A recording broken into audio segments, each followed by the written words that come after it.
We usually want the strongest Pokemon to take on a Nuzlocke, but what if I had no access to them? Today, I'm attempting a hardcore Nuzlocke of Pokemon X with a twist. It's standard Nuzlocke rules like on the screen, but I can only use Pokemon with a base stat total under 400. On top of that, no Mega Evolutions are allowed. This should be fun. So can I beat Pokemon X with nothing but weak Pokemon? Let's find out. We begin our adventure in Vanderbilt Town, where after Professor Sycamore flirts with my mom, we get our starter. No, not that one. That one. We catch a Wurmple and name him Cheeto, and quickly evolve him into a Kakuna. After ruining youngster Austin's hopes and dreams, we catch Dorito, the Caterpie, and evolve him into a Butterfree. I'm a bird. We take the liberty of also evolving Cheeto into Beedrill. On Route 3, we can't catch anything since everything is over 400 base stat total. Just freaking barely, too. On Route 22, however, we do find and catch Ruffles, who immediately shows his worth in the first gym. Viola leads with her Surskit as I send out Ruffles. And after getting hit with a crit bubble, Ruffles obliterates the small bug thing. Next out is her Ace Civilion, and after taking minimal damage from an infestation, Ruffle takes it out with an aerial ace, winning us the first gym badge. On Route 4, I find a male Combee that I accidentally kill,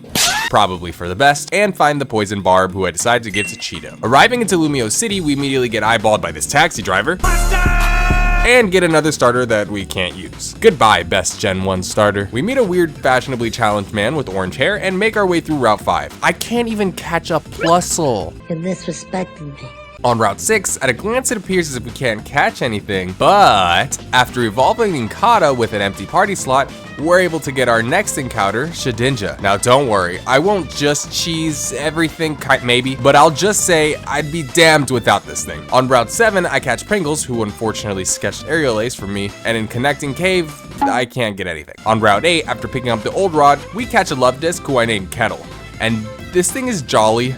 This has to be the most useless love disc to ever exist. Before we head to the next gym, we nickname Shedinja Lays, and I'm noticing an incredible rock weakness, which doesn't help because the next gym is rock. And annoyingly enough, we lose Pringles to the first gym trainer. Great. But thankfully, we get bailed out by Kettle. All right, little fish, you're not so useless after all. We begin our fight with Grant. He leads with Amora as I send out Kettle. I go for a charm to lower his attack as he just goes for a Thunder Wave. The following turn, he hits us with an Aurora Beam that basically does nothing, and we hit a Water Pulse that does a little over a quarter. I switch into Tito on an incoming Aurora Beam, and next turn set up Toxic Spikes, as we also get paralyzed. We then avoid the takedown and set up the second layer of Toxic Spikes to help us handle that little menace in the back. I switch back into Kettle on a Refrigerate takedown that does nothing once again, and after a couple of back and forth turns, we're able to take him out. Last out is Tyrant, and with an attack stat of 89 and the ability Strongjaw and 0 fuck to give, this little man brings trouble. Thankfully, we set up Toxic Spikes, so it's a stalling game, or at least it would have been. After switching to Dorito on a Stomp, we hit a Psybeam that confuses, and Tyrant hits himself. And along with that damage and Poison Chip, we're able to take him out with one more Psybeam, winning us the second badge. Wow, Dorito, you're definitely the MVP for that fight. Holy. Continuing our adventure, Route 11 has nothing for us. I can't even get it to 10A. Well, at least now we have access to citrus berries, and unlike other Nuzlocks, I actually used held items this time. A lot of citrus berries. In Reflection Cave, with an encounter rate of 5%, we catch Utz, the Sableye. This straight up took 30 minutes. The battles with Serena are kinda easy mode for the first few, but she gets tough later on. Well, you know, considering our options, she is tough. After that battle, we head to the gym and take on Karina. She leads with Mienfoo as I send out Ruffles. I set up a Swords Dance as she hits a power-up punch. I can survive a non-crit and need to set up one more Swords Dance to be able to take out the Machoke. We set it up and survive a power-up punch, allowing us to melt the Mienfoo and decimate the Machoke. Last out is her Ace Halucha, and she has no way of hitting ghost types. Kinda reminds me of a certain gym leader. So a switch into Utz and 16 Shadow Sneaks later, we take it out, winning us the third gym badge. Man, that really reminds me of a gym leader. We then immediately head to the fourth gym to take on Ramos and his grass types. Funny enough, my main concern is this Jumpluff, since this little guy could easily knock out any of our team members with ease, thanks to him having acrobatics and of course no item. My plan to avoid this is leading with Kettle, who can outspeed, and hitting a charm to lower his attack, making the incoming acrobatics do substantially less than it otherwise would have. A couple more charms brings them to -6, which allows me to switch into Ruffle safely, given no crit, and setting up a couple of Swords Dances, which then in turns allows Ruffle to obliterate the remainder of Ramos' team, and winning us the 4th gym badge. On our way to the 5th gym, we clear out some Team Flare grunts along with Mr. Worldwide and make it to Clement. But before our fight with him, we buy the TM for Dig, and to my knowledge, that's the only thing that was allowing me to beat him. He leads with the most annoying Pokemon to ever exist, and I send out Utz. I fake him out on his first turn, getting some chip, and knowing he'll go for Volt Switch, I use Dig with Utz. He sends out Magneton, who takes a ton of damage from Dig, as he then heals. We repeat this one more time, bring him to his last potion, and take him out with the Shadow Sneak that crits. I'm not sure that crit mattered, but I'll take it. Heliolisk comes out, and I switch to Lace since he can't touch him, and since he's going to switch, I use Confuse Ray. Emolga can slap up Lace with an Aerial Ace, so I send out Kettle as he breaks through confusion. I take a risk and switch into Cheeto as Emolga hits himself in confusion. Then the following turn, he breaks free from confusion and hits hard with an Aerial Ace that we thankfully survive on 19 HP and fire off a Poison Jab that also poisons. Wow. But then the little uses Volt Switch, surviving for yet another day. It doesn't matter though, because Helios can't touch Lace, and even though Emolga's poisoned, he switches into it and it instantly faints, allowing for a couple of more digs to take the Heliolisk out, winning us the 5th gym badge. So Shedinja and Dig are the only reasons this run is still possible, for me at least. Good to know. We beat Serena again and suffer at the awful haunted house, of which I did not tip. Ooh, you should like and subscribe. And arrive into Laversit and take on the 6th gym. Valerie leads with her Mawile as I send out Cheeto. I set up a couple of layers of Toxic Spites and using Endeavor before switching into Kettle. I go for Charm and oh yeah, well, we wasted a turn. The following turn, Kettle hits a Hydro Pump that does okay damage as we get brought down low by a Crunch. Utz takes a little damage on the switch in and we clap back with a Fake Out. Now, unfortunately, I decided to take Dig off for Shadow Claw, but it doesn't matter since Shadow Claw crits, taking out Mawile. Next out is Mr. Mime. I switch it to Dorito on a Dazzling Gleam that brings us close to half, and I use Captivate a couple times to really cripple the Mime. After our Citrus Berry healing, we use Tailwind and finally attack with Bug Buzz. Bruh, I really didn't read anything on their abilities.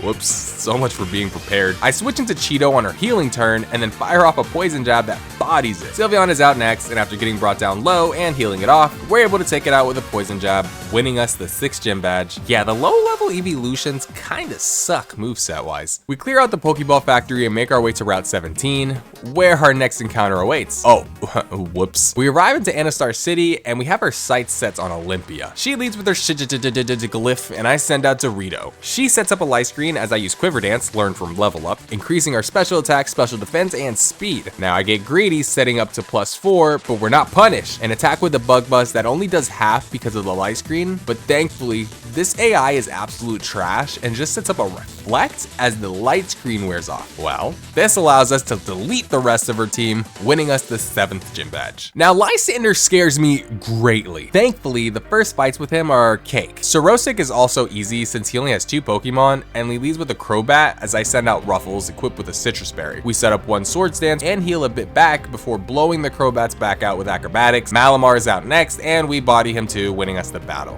Now for the real challenge, Mega Man Lysandre. He leads with his Mienshao as I send out Ruffles. We didn't equip a berry this time, so we just attack and we survive his acrobatics, but he falls to ours. He sends out Pyroar and I am more than willing to let Ruffles go down. He misses Fire Blast. Now I have to let him live. And after a hard-hitting acrobatics, I switch into Kettle on another Fire Blast that doesn't do too much, and we take him out with the Hydro Pump. Honchkrow takes the field. And I want to cripple this thing as much as possible, so I use Charm to lower his attack, and he doesn't care, and crits us with a Night Slash, taking out our little fish. Now, despite me ragging on Kettle earlier, I was growing super fond of him. Like, I'm actually really sad. This was the GOAT of all normal stat love discs. RIP. I send in Dorito and set up 2 Quiver Dances, avoiding a crit and taking Honchkrow out with the Bug Buzz. Last out is the menace himself, Gyarados. And with Mold Breaker as its mega ability, I can't just cheese with Lays. Now, I don't usually run calcs when I Nuzlocke. I like to go in blind, but I full on expected for a +2 Bug Buzz to take him out, but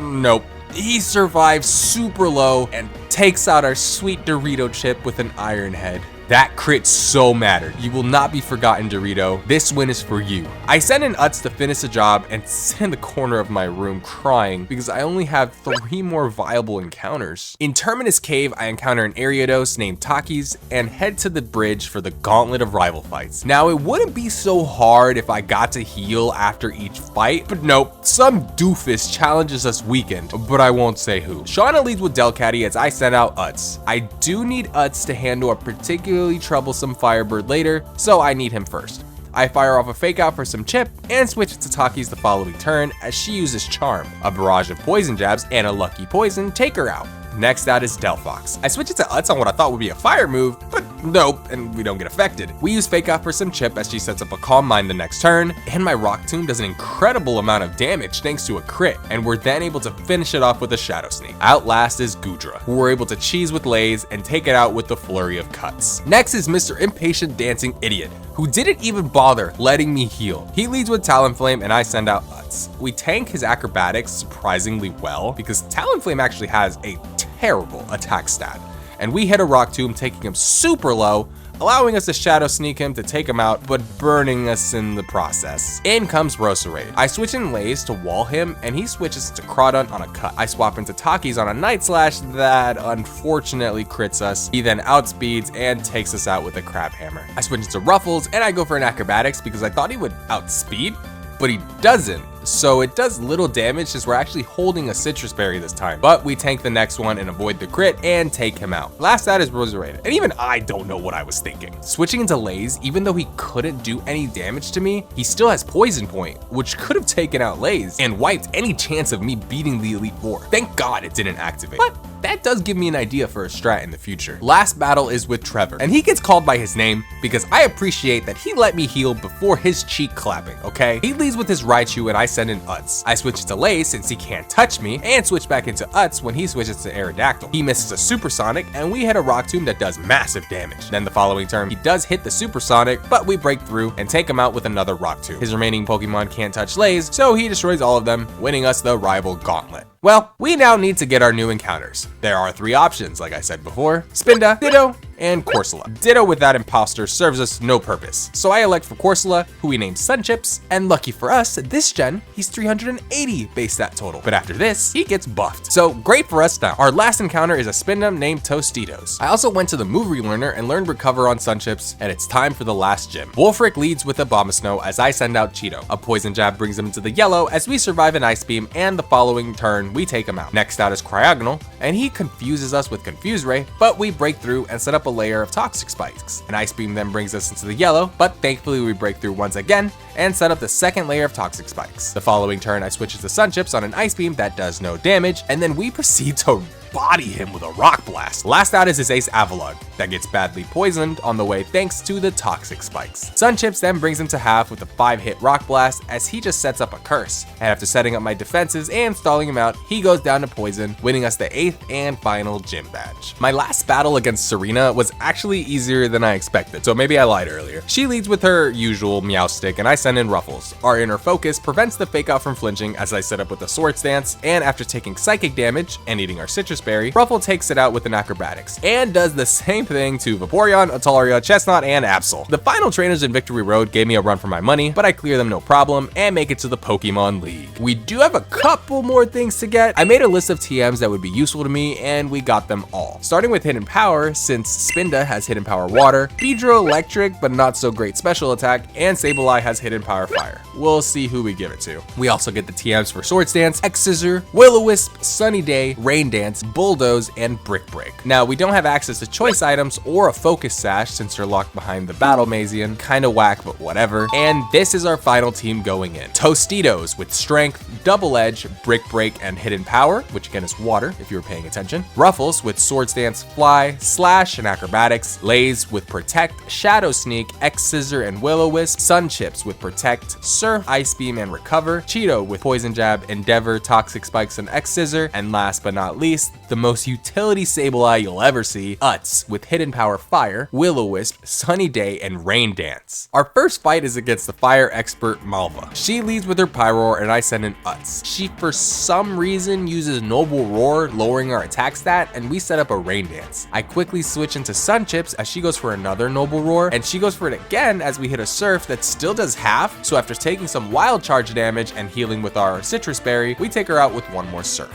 Next out is Torkoal, who gets gets demolished by the Surf thanks to a crit. Next is Chandelure. I use Protect to kind of scout what she wants to do, and I switch into Utz on a Confuse Ray. The following turn, she uses Confide for some reason, and we break through Confusion and use Rain Dance. I then switch back into Sunchips on another Confide, and switch into Tostitos, predicting a Shadow Ball, which she did use. She then Confides us again, as she gets hit by a really weak Rock Tomb. We then outspeed the next turn and hit a Hidden Power for a good chunk of damage. She then proceeds to confuse us, so I switch into Sunchips on what I thought would be a Flamethrower, but no, just another Confide. This AI is so weird. Then after several turns, we find ourselves confused and her at full HP. We break through Confusion and hit a Hidden Power that brings her close to half. She then misses her Flamethrower? I was so confused by this, but I remembered and I had to check. Tostitos actually has Tangled Feet, making his evasion higher when confused. What a perfect ability to have at this very moment. We then snap out of Confusion and take it out with one final Hidden Power. Last out is Talonflame, and I risk a crit by staying in, but we survive and bring her super low with a Rock Tomb, and then switch into Sunchips to wall the bird and take it out with a Surf, winning us the first Elite Four battle. The prep for this battle had my brain on overdrive, and I still kind of didn't follow my own plan well.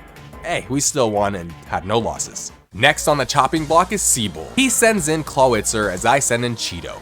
We can tank his attacks pretty well, so we fire off a couple of poison jabs before switching into Ruffles.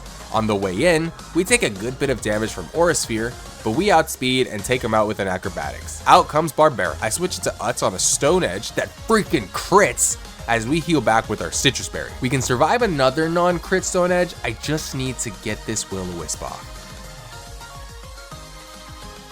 Oh my god, we survived on 2 HP and hit our Will-O-Wisp. I switch into Tostitos on a Stone Edge and take an additional one as we go for Brick Break that does terrible damage.